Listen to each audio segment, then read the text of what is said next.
আমাদের যে বিশ্বসেরা অলরাউন্ডার ছিলেন সাকিব আল হাসান, আসলে বিশ্বসেরা বলতে গেলেও কম হয়ে যায়। আমরা জানি 15 সালে বিশেষ করে 3 ফরম্যাটে কিন্তু অল ইন ওয়ান ছিলেন অলরাউন্ডার, বিশ্ব অলরাউন্ডার, এবং একটানা বিশেষ করে 2 যুগে কিন্তু তার অলরাউন্ডারের যে খ্যাতি তকমা সেটা কিন্তু ধরে রেখেছিলেন ওই সাকিব আল হাসান।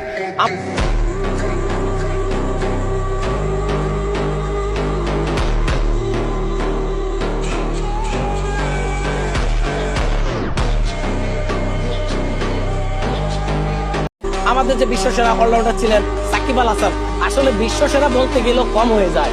আমরা জানি 15 সালে বিশেষ করে 3 ফরম্যাটে কিন্তু অল ইন ওয়ান ছিলেন অলরাউন্ডার, বিশ্ব অলরাউন্ডার, এবং একটানা বিশেষ করে 2 যুগে কিন্তু তার অলরাউন্ডারের যে খ্যাতি তকমা সেটা কিন্তু ধরে রেখেছিলেন ওই সাকিব আল হাসান।